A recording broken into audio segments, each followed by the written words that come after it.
we don't realize how benevolent the universe actually is by not actually giving us the thing that we believe that we so desire, because we can't even hold it.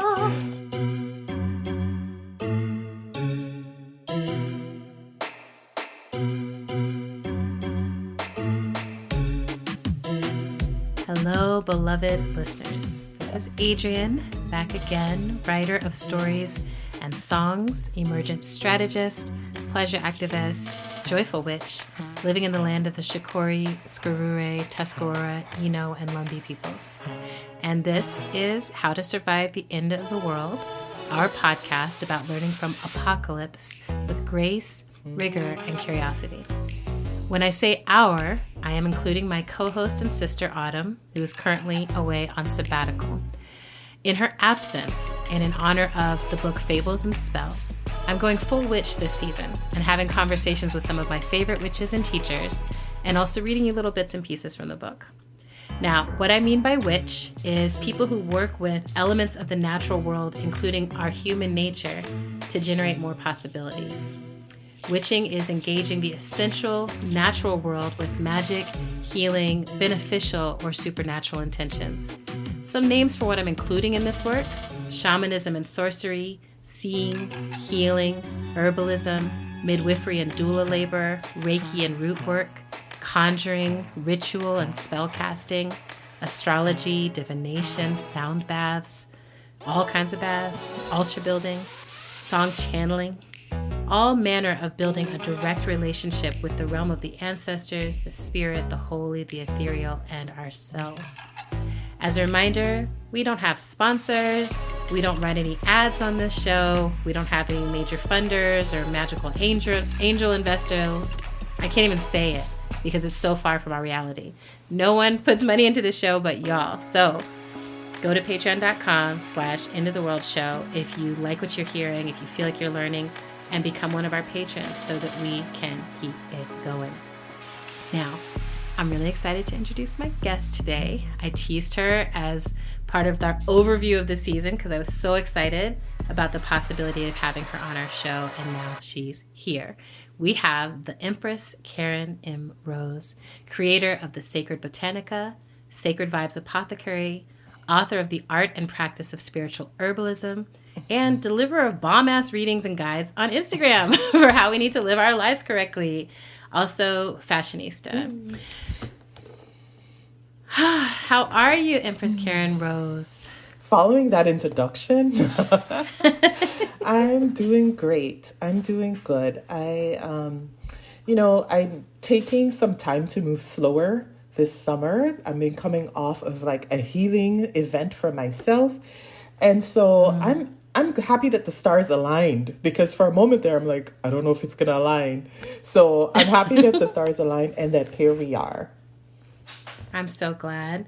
I feel like every single interview I've been able to do for this season has been like a lot has to align, which is, first of all, are busy. And we are much more likely than others to change our schedule based on changing conditions. Because we're like, the conditions just changed and not right no more. I gotta be in the right place. So someday I will share with people just like the process of scheduling this season has been so magical, because folks will be like, the moon. I'm just like, I'm sorry, I scheduled this on a full moon or whatever, I'm like, my bad. Mercury's in retrograde. What was I thinking? I love that you say our schedule is based on changing conditions. I love that line. Oh, yes. It is, the process of scheduling is based on changing conditions. Very nice. I feel like now when I make plans with people, I'm like, my intention is for this to happen, and we'll be present and see if that still works in that moment.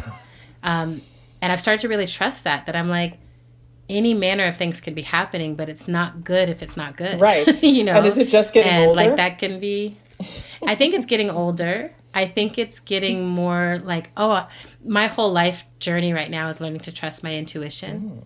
And my intuition is really almost never wrong if I'm really listening to it.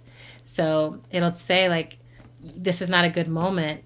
And the number of times when I then push through that, I'm like, I'm going to make it a good moment. It never, that doesn't work. So overriding life tends to not be the way. But I'm really grateful you're here. with us today. And I will say I am doing really well. I've been in the process of buying this home, and today the home inspector came and said, it's all good. Congratulations. And I was really like hopeful I was like, I'm living here, so I hope it's all good. But it was really nice to have someone officially like look at every corner and crease and go into the parts of the house that I don't, like the attic crawl space. I'm like, is it okay out there? Because I'm so scared.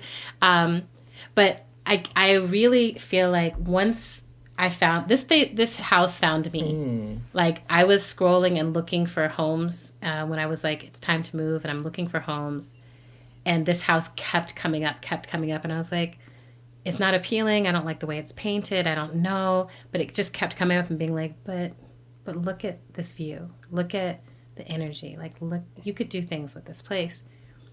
And it has done that for me, and it has grown to meet me. And now, like, I mean, I've done a lot of ritual here. I've like laid a lot of flowers and a lot of magic and a lot of tears into the ground.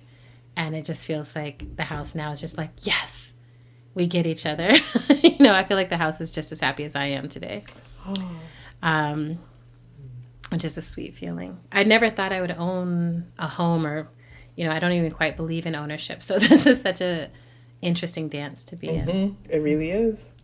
It really is. I mean, you're a creator of spaces. So I feel like you have some sense, you've been doing that for a while, of like finding right energetic place to do magic. Yet and still last year I purchased my home, and yet and still it was a difficult decision. It's hard, right? Because I too have a thing with like, how do you purchase stuff? Like, how do you just purchase land? How do you purchase something? Yeah. And so I too, for so many, and I think it also comes along with feeling, for me, a sense of permanence and a sense of settle. Yes. And that has been something that most of my adult life, I kind of was like, well, I don't know if I'm staying here. I don't know what it's going to look like for me in America. And so like to make a decision to actually purchase something was really big. So I understand like the whole process.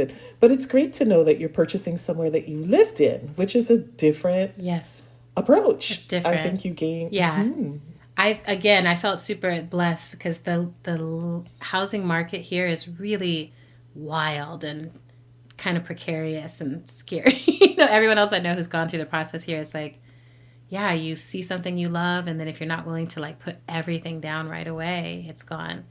And, I also think I came of age in New York, and I think there's a lot of this shaping of my New York life that has come with me for the almost 20 years that I've been apart from it. But in New York, it was like I would never even be able to afford a home, much less think about buying. That's just not on the radar. I'm like, no, it's just a matter of when and where and how. Like, all the people who are in my generation now are finding ways to buy their homes where they are, because it finally clicked for me that I'm like, oh, if I'm not buying my own home, I'm just buying someone else's home for them. Absolutely. Yeah. And the New York is wild too, so I get it. New York's so wild.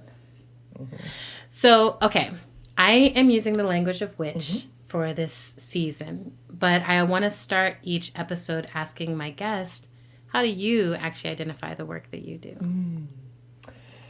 I've had so many great opportunities to think about that. So I think it culminates in, I do identify as a witch, and I identify as a spiritual herbalist. I think that is the nature of this work. Which is certainly a reclamation, because I think coming from the diaspora, like coming from the Caribbean, and even here, I feel like the word witch has been so demonized, and folks who were anything that seemed like a witch were ostracized. For me, it just feels like this sense of freedom to be like, yeah, that's me. And so that part of it, I think I feel very comfortable in saying that I'm a witch and claiming that I'm a witch, that oftentimes I get so many people who DM me and be like, are you sure you want to call yourself a witch? Or or likewise other people saying thank you for doing that. Yeah, and I get the same thing of people being like, thank you for uplifting this and making room for it. And I love the spiritual herbalism particular pathway for you. Um, so when did you realize that you were drawn to this path? When did herbalism call to you? And were there other ways of doing this work that called to you?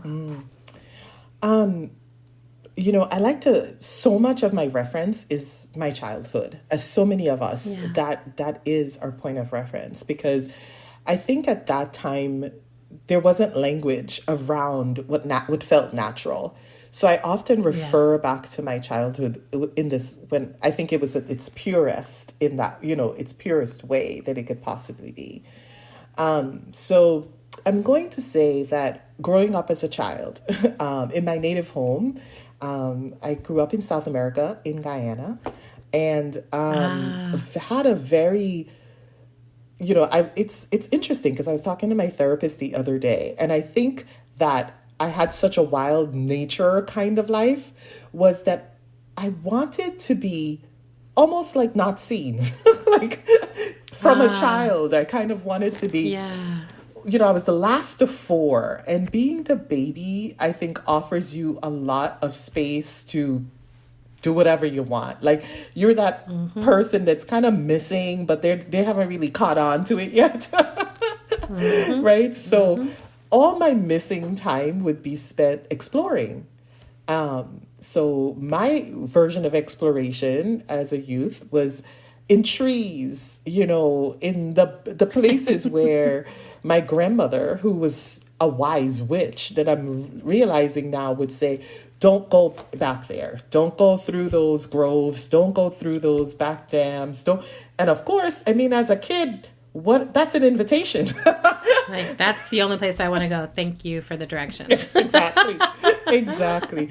And so I would Yep. spend my summer, like we would spend the summer in the country with my grandma, and I would just be off. So I knew that there was really something special with my connection to the unseen. Because I was Yes. walking through those woods just having a full-on conversation by myself.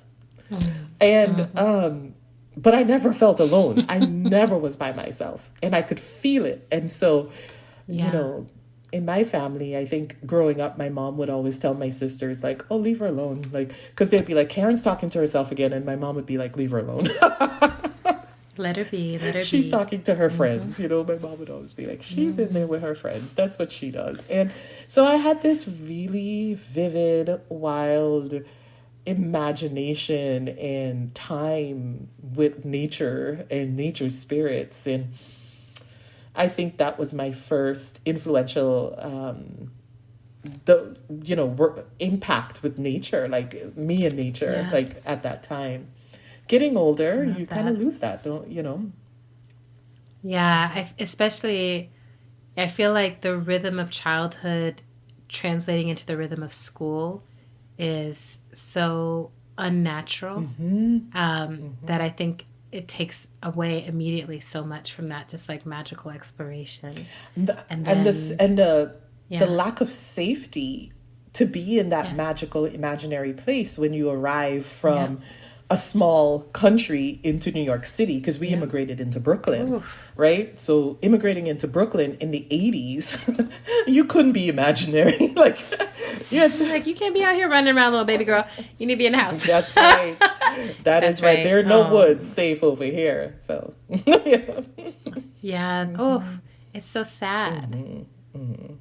Yeah, I always feel such grief for that because I'm just like, oh, I wanted to stay connected to the land. I wanted to keep running around the trees. Um, so So yeah, I love that the first introduction really was nature itself, trees themselves, the woods themselves, the wild itself calling you and talking to you and letting you feel that you could trust that space. Um, and then you move along into your life and some of that gets disrupted, but then you still found a way to this work. And I think the next question I would ask you is, who would you say is in the lineage of this work, right? Like, who were your teachers? Um, there's that intuitive thing that's happening as a child, and then there's more formal pathways, and then you're an empress.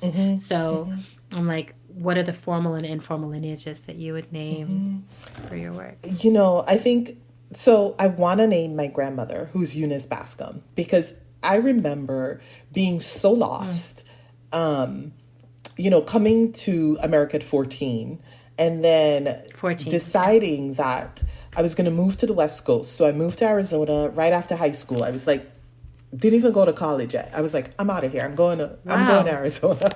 So I turned 20 that summer. So it was closer to 20.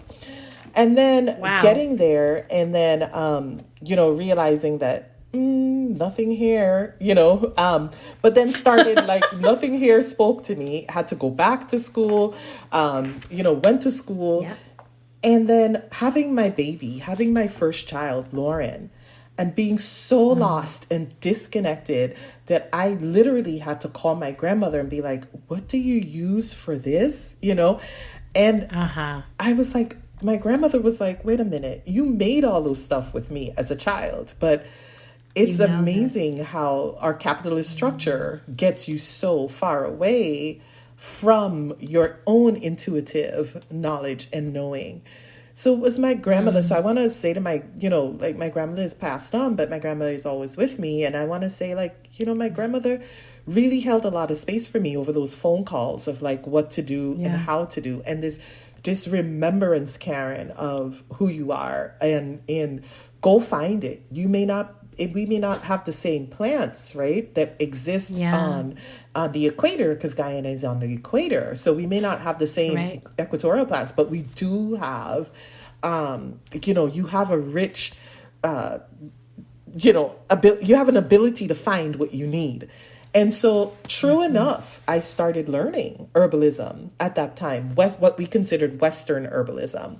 I felt like my training before that came from my grandmother, and my growth in that came from us planting gardens together. My grandmother was a gardener and she kept livestock and she lived off the land. And that's how we grew up. We grew up with go grab this for dinner or go grab that for tea or go, that kind of relationship. Yes. So I had to learn about where I was living and what was around me. So I went to herb school. And I learned with this beautiful teacher, her name is Kita Cantanella, and she ran an apothecary and taught us herbalism out of that apothecary. And so I would go there and I would learn, like the way in which I teach now, which is in front of people in small groups, like really teaching them this practice of herbalism. But besides that, I think what was missing for me was this deep spiritual connection that my grandmother, it was so innate, because my grandmother picked plants at certain times, right? But I didn't say, oh, Granny, why you, I just understood, the plants would be picked now. It was with the moon that my grandmother was out there picking plants. And also what we would say, the things, this relationship with plants, this really deep, personal, spiritual relationships, because we were kind of like, well, if that's going to be the thing that's healing us, then we better get in alignment with the thing that's going to heal us, right? So what does it take to get in alignment? And sometimes it's prayer, sometimes it's song, sometimes it's, quietness, sometimes, so that was missing from this concept of okay, I'm going to use this plant because this thing is happening in my body. So here's a plant for a headache. I'm just going to use it for this headache. That felt almost so allopathic in nature, kind of here is a Tylenol for your headache, right? Some of us tend to be okay, we'll take peppermint or we'll take feverfew because we have this headache. Spiritual herbalism is it's a relational view to plants. It's kind of okay, I'm having this headache. What's going on? Yeah. What's really going on in my life that's creating this thing, right? It encourages curiosity too, right? Because then you're yeah, man, if I wasn't pissed off at this thing, I probably wouldn't have this headache right now. So the plant that I'm going to use won't only be for the headache. It will also be to move that energy that I'm carrying because I'm pissed off at this thing that's creating this headache too. So it's a bigger relationship with plants that I feel. But you asked me about my teachers. So I started to then look to teachers within our my culture that were doing indigenous spiritual work, or what we call indigenous African technologies, right? So that is where I started to turn to. So then I have, I have teachers that are that I constantly am telling people, I'm like, if you see some of my teachers, you guys would run, because my teachers in Arizona were like so they were like the ostracized people in the community, right? Like they were the folks that folks would be like, why are we going in there? And I'd be like happily walking in there, and they were gracious enough to be like, no, come on, let me show you, let me remind you about the things that you were working with. And so one of my teachers, his name was Tomas, and he was an Ecuadorian shaman. And he reminded me a lot of the energy of the healing work that my grandfather, Joshua Rose, did. And my grandfather did this remarkable healing work that he would like heal rattlesnake bites, and he would heal with crocodile teeth. And he was just an amazing, powerful practitioner. And so I didn't get to spend a lot of time with my grandfather because coming here early, and then he lived in a different part of Guyana. But working with Thomas like took me down that lineage and that legacy, and getting to see all of these beautiful ways that that was available and accessible to all of us to heal. I love that. And that makes me want to ask you a question, which is, what do you think was in you that made you so like, yeah, I'm going to go in there. Like, I want to go in there. Like, was it a fearlessness, or was your curiosity just the bigger energy, or like, what was it, do you think, in you that made you trust that? That's a beautiful trust those spaces question. that made other people scared. Because I think that I was returning. I think that I never left spirit. Like, I feel like, those days of my youth in Guyana, being so in tune with spirit, it was like when I saw it again, I was like, what? Like, I'm back. Like, we're back. Like, in the way in which I remember, which was kind of like outside of the norm, a kind of drawing in, that you could feel the power of that draw. And that recognition of that draw felt really, I've never thought about that until you asked that. But that it felt like a welcoming back, a coming home. Yes. Every time. Yeah. And even my teachers that are here in New York, who is like, I have a teacher, his name is Khalif, and he's from Mali. And Khalif is many people would say Voodoo priest, but really he's Kabbalistic and all of these other religions. But he works like in the back of a dollar store behind a comforter that's a door, And I remember sitting there waiting to when I first met him. And when we met each other, we hugged each other because he recognized me and I recognized his spirit. I was like, I'm home. This feels so right, for me in this moment. Just one of them. I love that. I love that. Again, I mean, what I just hear is just like trusting what you hear, trusting what you feel, and that was in you, always in you.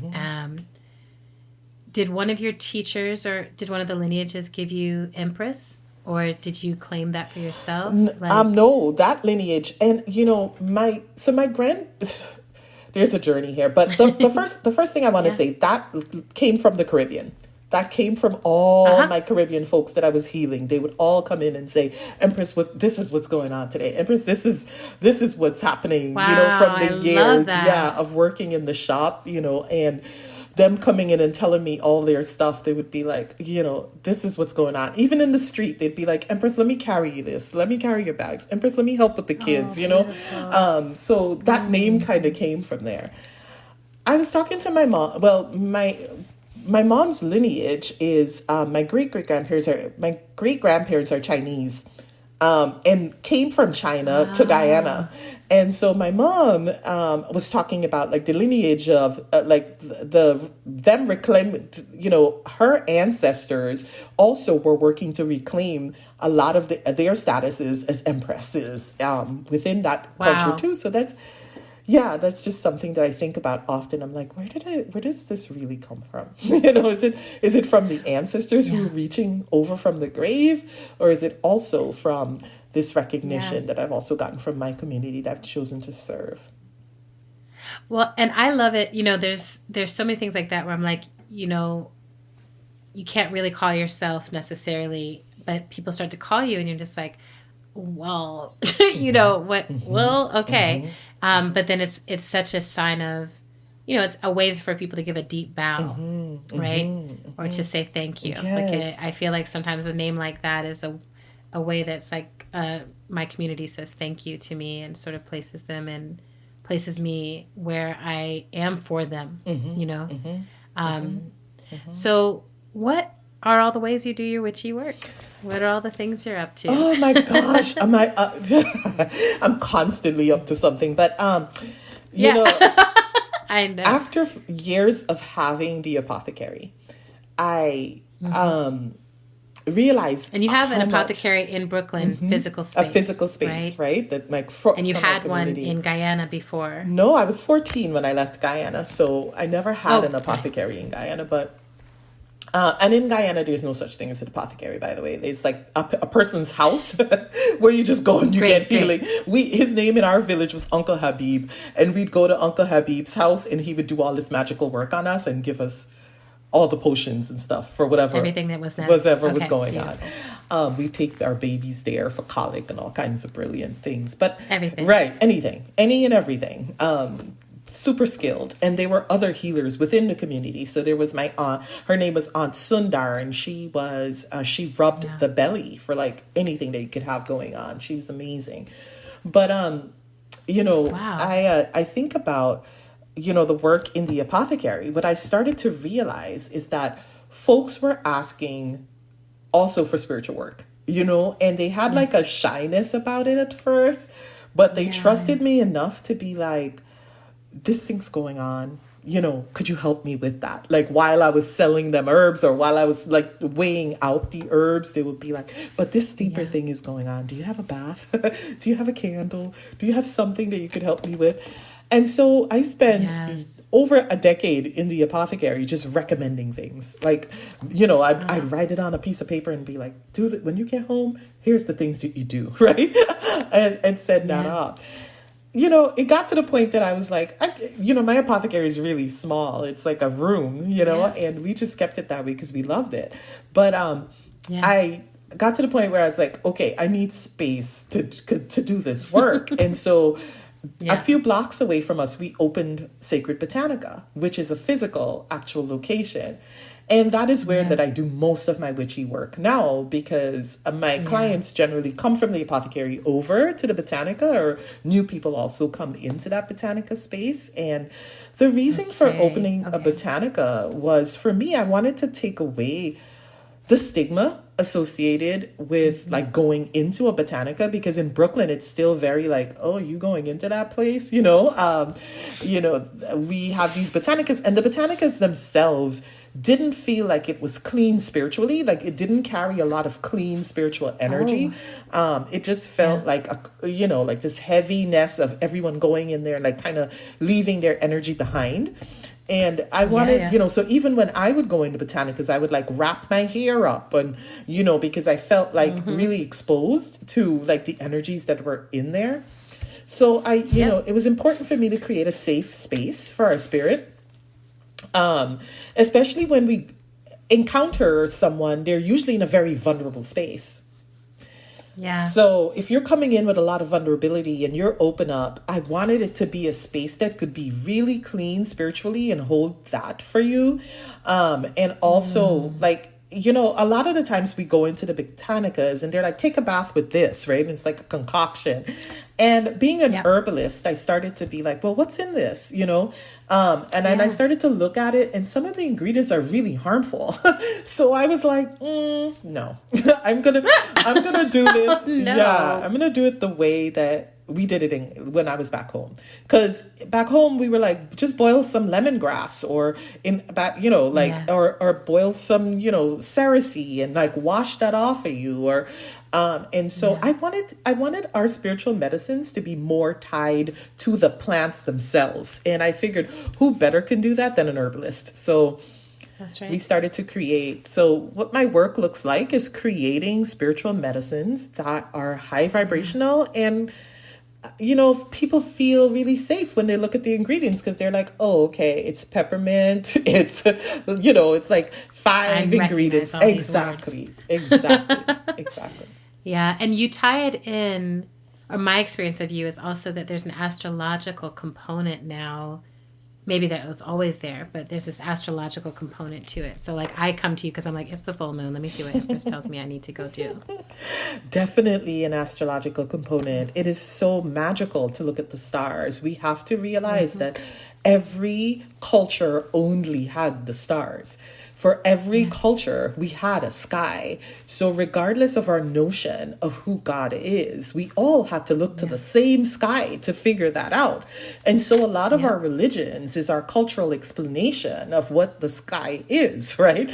And we gave it names. We gave them all names. And that's how we've developed this history of like how we worship. And so when I really started to look at astrology, I was just blown away by my deep. It felt to me like herbalism and witchery. There was this like familiarity, like, oh yeah, that makes sense and that makes sense.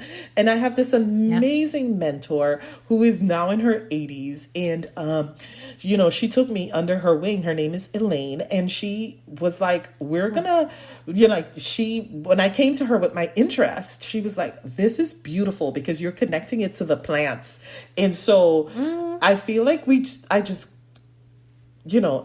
bloomed once I was able to do that. But there were people well before me that connected astrology to plants. So this is by no means my skill. The ancient people of Egypt and of Kemet really were connected to plants and astrology. And so, then we saw the, after that, Hippocrates and Paracelsus, all these people connected their, they were physicians who were also astrologers and really connected their work with plant work. So I think the way I choose to embrace it is uniquely me, because I choose to embrace it through the lenses of these planets also mirror the energies of the Orishas, and it also mirrors the energy of all these other traditional African religions. And how do we tell a whole story, not leaving out the parts that, our white writers left out? How do we tell the whole story? And so I find myself, that excites me. Hey y'all, it's me, Autumn. Do you miss me? I miss you.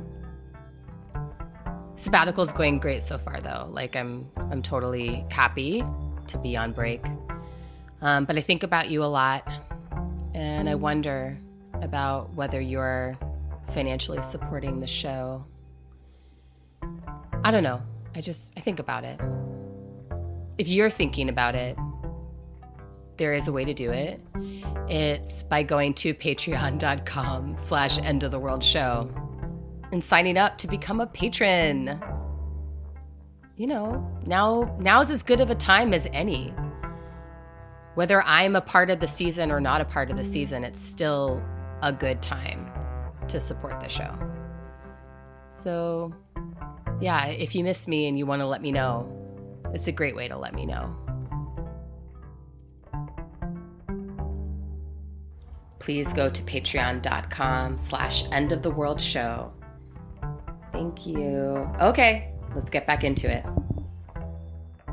You also are a writer yourself. So you have a book out. Can you tell us a little bit about how that moves your work and dances with your work? Yeah, I feel like, I've been teaching the art. I've been teaching the art and practice of spiritual herbalism, right? For this is going into my maybe almost 15 year of teaching that to as many people. And my core value or my mission, many people are like, well, Karen, what's your mission? And my mission is to educate as many people that look like me, but also that there's a healer in each home. I think this concept I love of that. A healer in each home. this concept I of love that. like we should have some skills. We should have some of these skills. Like period. for us, right? For us to be like, okay, I don't need to necessarily always have to call someone else or go to the doctor because I have a yeast infection. No, we need to handle that. Like there's things that could allow us to handle that at home. And so, I felt like we need to create a healer in every generation and definitely one in each home. And that was the thing. So I had been teaching everything that's in that book for the last 15 years. So it just felt like so natural to write that. So folks are like, well, how does this intersect with the work? And I'm like, it is the work. it is the work. It's basically just a way to write that down and share it with folks. And do you think that the writing is something you'll keep doing? I am writing. Did you enjoy it? Yeah, I'm not as prolific as you are because I don't even know how you do that. I'm not as prolific as I am. I don't know what's going on there. like it's a channel. That's, everyone channels different ways. So I'm like, I bow down because I'm like, being able to run a whole botanica, a whole apothecary, and do all the readings and everything that you do is like, the way you channel is very clear. And then I channel in this other way that comes through as spells and comes through as stories and essays and we love it. So you are writing right now, though? Yeah, I am. And I'm excited about that because this one is more in astrology. This is the thing that I love to talk about is transits, because I feel like transits are really big moments that, I don't hear many people talk about transit. We talk about where the moon is, or we talk about what the sun is, or we talk about even Venus, Mars, but we don't talk about like when these two forces get together, what's happening. And it happens in a micro way and it happens in a macro way. And it's like, we need to, I feel like there's such a need right now for folks to just have an understanding, because I think what I've noticed as this educator is that people, once they are educated about a thing, can sit in that thing better. And I think that was the big thing around COVID for us. We just didn't have any information, and it sent us into this spiral and panic, right? We panicked, and so much anxiety, so much mental illness like was coming up for folks, right? Because it was like lack of information. I'm also realizing that we have to get comfortable in not having all the information. And that was a big transition for all of us, is not having access to information as we would have wanted, in the way that we would have wanted. That's right. And what does it mean to have peace in the moments that we don't have all the information? But I do believe that slow that down. That's what does it mean to have peace in the moments where we don't have all the information? That feels very, I'm like, underline that. That feels important. Yeah. I've been talking to my classes about this because I've been saying, get comfortable in the uncomfortable. Like, what does it mean, to really trust but not know? And so we're being challenged. I don't believe that we're going to go backwards into like, we're going to, there's a moment that it's going to be easier for us. I believe that we're going forward into more challenging times because we need to, right? We need to become faith-filled people that can trust and live our lives with not knowing fully, right? So it's great to have readers. It's great to have folks like me. But even the readers and the seers, we have to understand that there are moments that we're not allowed to see. that our site is not allowed to go any further. And sometimes our clients are frustrated with that because they come from a generation of like, just Google it or whatever. Let's find out all about it. Just tell me. Yeah. And true. I mean, especially the part that's the unknown, where I'm like, you know, I often will tell people, you haven't shaped this yet, you know. Or you haven't created a container to hold it yet.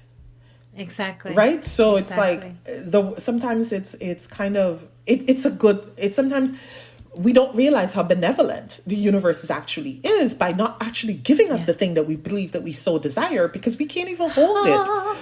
Right. Right. Often. I'm like, thank you so much. Thank you so much for denying me the thing I thought I wanted, needed, and couldn't live without. Right. Because here I am, vibrant. Vibrant. So I think you're touching on it in a few different ways, but I wanted to ask explicitly, what are some of the witch skills that you wish everyone had in this apocalyptic time? I think, or practices. Yes. I think number one, first and foremost, I mean, our last spiritual herbalism conference was based on it because I thought it was so important. I wanted folks to be able to protect themselves and their household.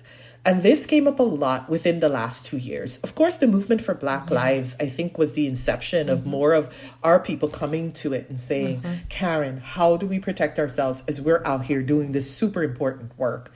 There's so many ways that we're being impacted, whether it's within within the nature of a corporate nonprofit and all the microaggressions that can happen there. I feel really exposed at work. Folks were coming in and saying to me, I think it was, and so it got to the level that every customer was talking about this, right?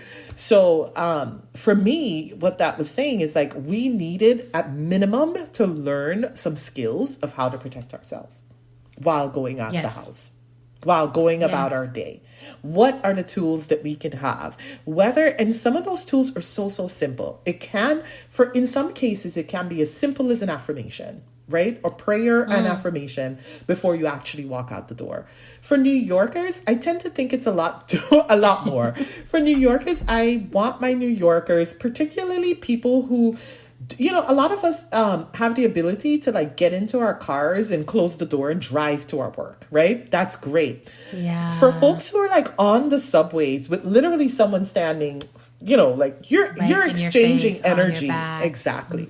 You're exchanging energy in so many ways. You're being leached energetically that you don't even know that you're being leached energetically. People are like sitting across, staring so heavily at you, and so much energy travels through the eyes, right? Like folks are like, have stories in their head about you and you don't even know them.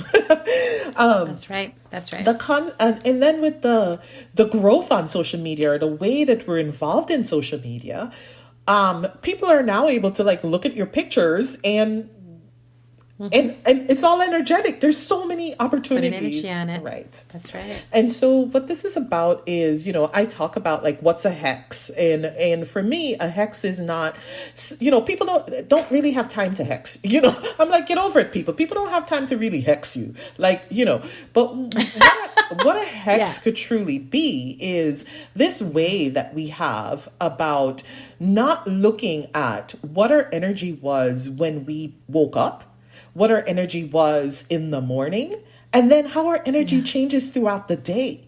And we will realize that every engagement that we had left us with some energy, which could be like, I'm feeling more energized, or it can deplete us where we're feeling so drained, right? With every one of these interactions that we may be having throughout the day. And coming back home and really noticing that depletion. And so, I wanted it to be from like, okay, I have a sense of awareness. Like I'm gaining awareness about myself and where my energy is going and how it's. So after a month of building up, of not even noticing how your energies, it can feel like a curse. It can feel like a hex because you're carrying so many other people's other thing that they're just unloading on you and leaving and unloading. That's right. So a lot of the people that come into the Botanica are like, I believe I'm cursed. And I'm like, let's just do some simple cleansing work. Right. Let's have you take a bath. Let's have you light a candle. Let's have you go out into the ocean, take a salt bath, and come back and tell me if you still feel like you feel that curse. And That's so many beautiful. of my customers are like, Karen, I can't believe that's all I needed. Here's here's a lime and some salt. Go take care of that. And they were like, what? Yeah, that's right. So it's I love that piece because it's also, I think people think, oh, protection's got to be this huge, huge set of activities. And so often for me, it's just like, I'm going to ask the universe to protect me. I'm going to ask the universe to clear me. I'm going to just ask because, like you said, the universe is often benevolent and I find very responsive. right. It's like, oh yeah, I want to have your back, Yeah. and then noticing the little ways it does, like there was a period in my life recently where I was like, I need bigger boundaries, and immediately wasps started building a home in front of my door. And it was just like, I was like, thanks, y'all. Yeah. Stay there. It was just like, thanks. Yeah. Yeah, I was like, awesome, you're welcome here. I know why you came, and I know that I asked for you. Yes, I think protection in this moment, I love that because it's also something I'm like, I think being able to teach kids, being able to think as families, being able to think about like the physical location of your home and how, often I think about how do I make my home invisible to harm and visible to blessings, and really calling that in and like thinking of my home as an extension of my body and my energy self, right? Oh, that's really good. Yeah. And so you can plant those plants outside your home, right?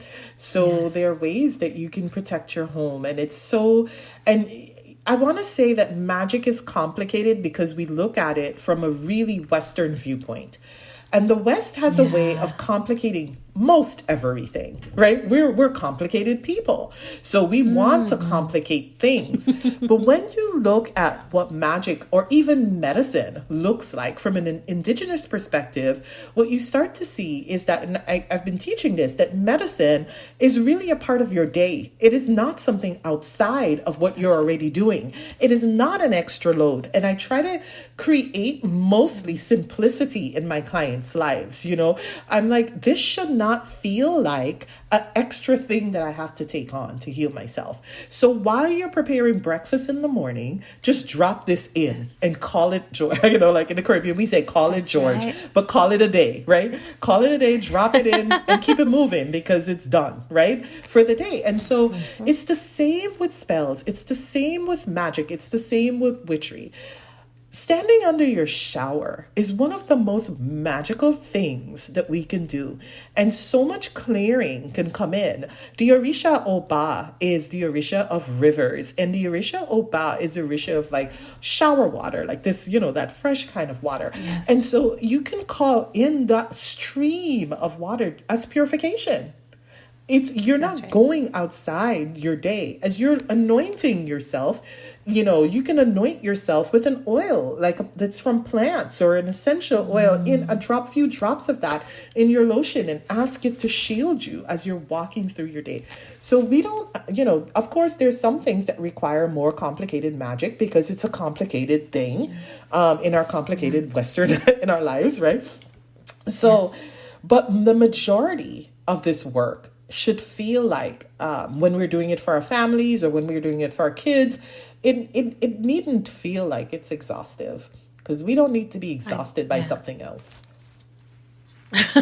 That's right. I feel like I'm always trying to tell people that I'm like, trusting the world in this way is actually a relief and makes life easier. Because you're like, oh, there's always something available to me that I can do right now, even if it's just stepping outside, putting my feet in the dirt. And I loved what you said about the wasp. Yes. Because I really believe that as spiritual people, the more we're connected to spirit, the match is there already. Like spirit is so willing to match that. We talk about match that energy. I'm going to match that energy. Spirit is matching our energy all the time. And that's what we need to like really see. Right. And so I think about when I purchased this home, I was like, when I first came, it was the winter. So I didn't know about any of the plants. So I purchased the home without knowing about the plants. When the summer came, I could not believe all the protection that the universe had given me. There was catnip growing all wild outside. There was fern all along. And those are really protective, sweet, beautiful plants. I, added rose bushes with thorns at my front door. But I want beyond that, I just did some like propagating of rose bushes because I was like, this is what I need. it is amazing. Right up front. Oh, I love that. Yes. I can't wait to Protective see beauty. it. You please. I'm in love with rose. I just think it's such a it happens to be my last name, too. but I think it's a gorgeous. I was like, Wait. I mean, up on the nose, but it's a good one. Yeah, it's a There's a great reason. one. I cannot imagine what your house is going to look like with all those beautiful bushes up front.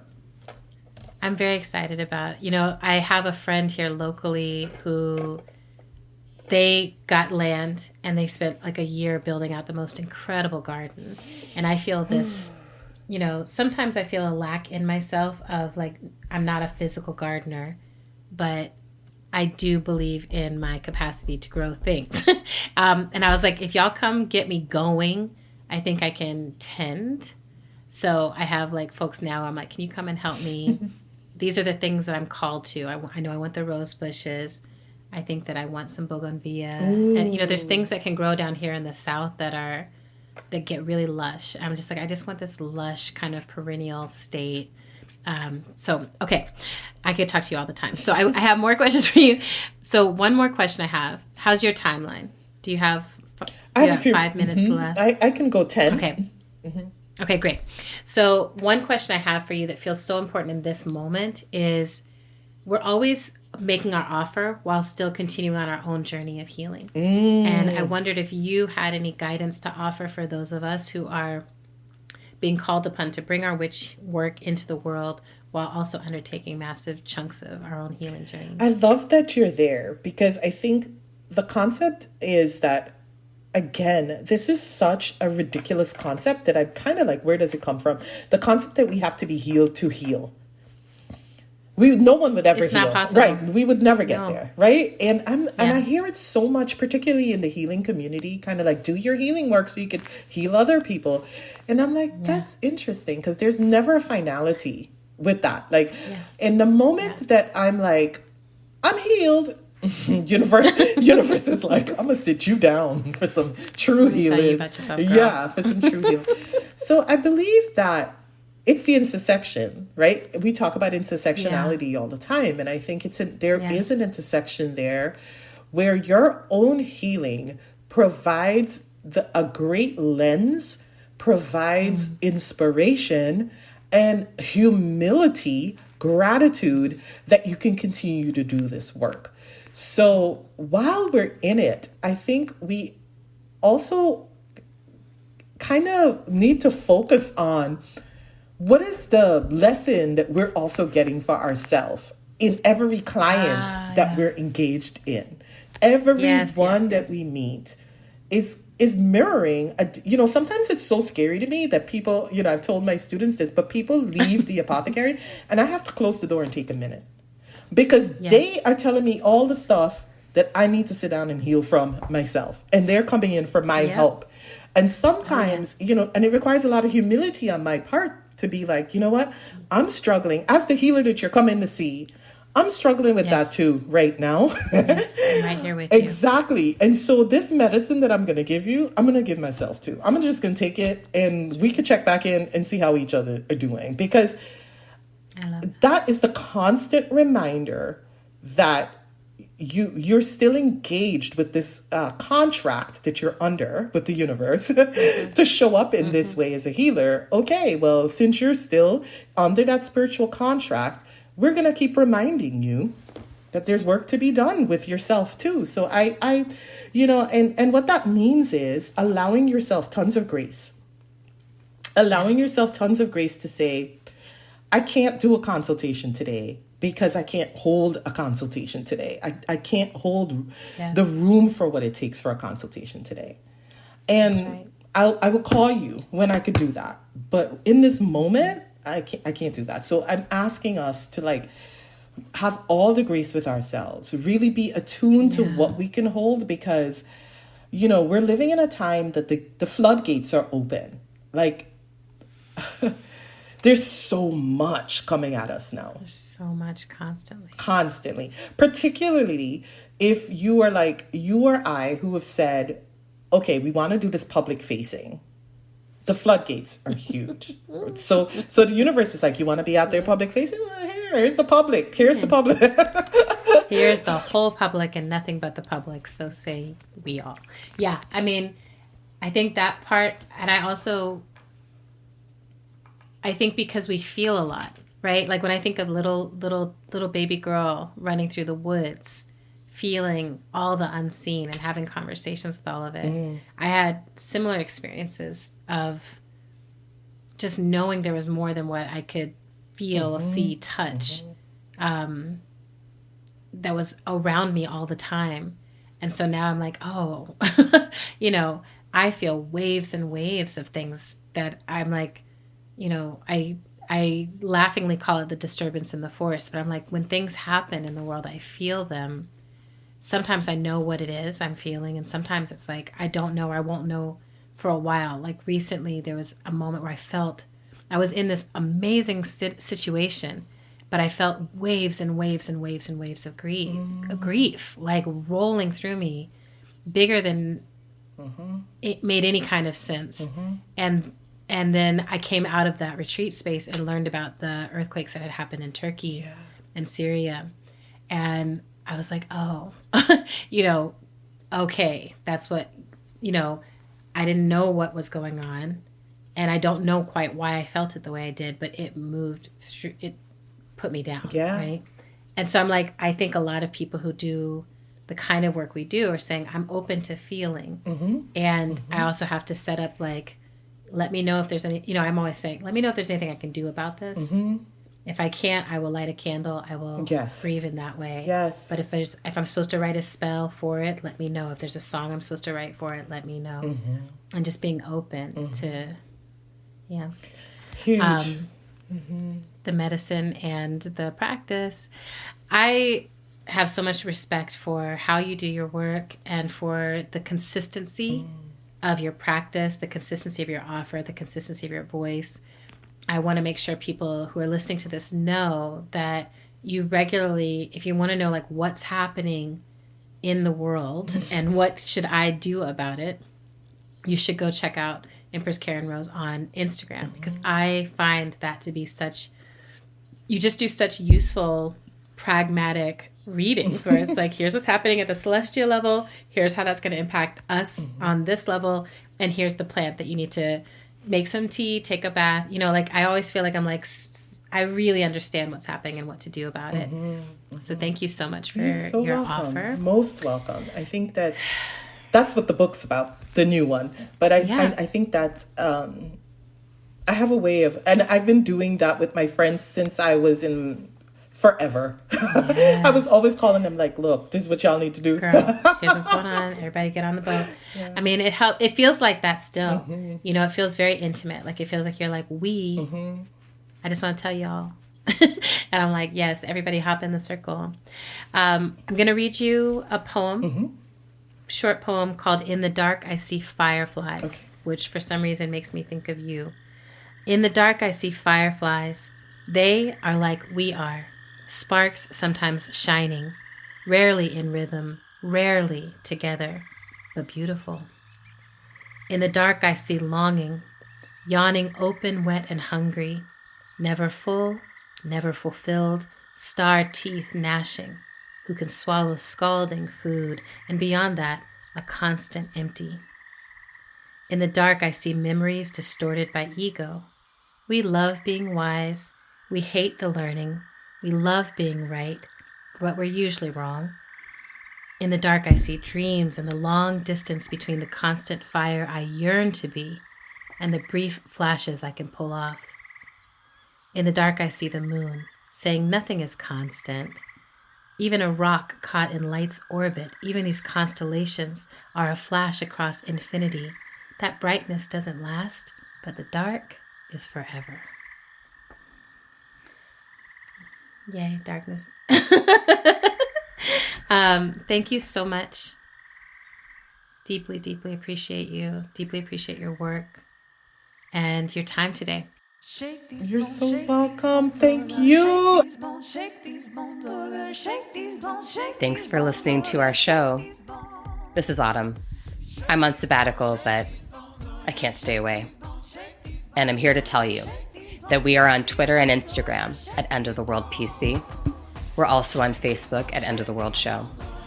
You can make a sustaining donation to our show by visiting our page at patreon.com/endoftheworldshow. Another incredibly helpful thing you can do to help our show sustain itself is to write us a review on Apple Podcasts if you're an iPhone person. Thank you. How to Survive the End of the World is produced and edited by the incomparable Zach Rosen and transcribed by Liz Furtig. Music for today's show comes from Tunde Olaniran and the Bangsons.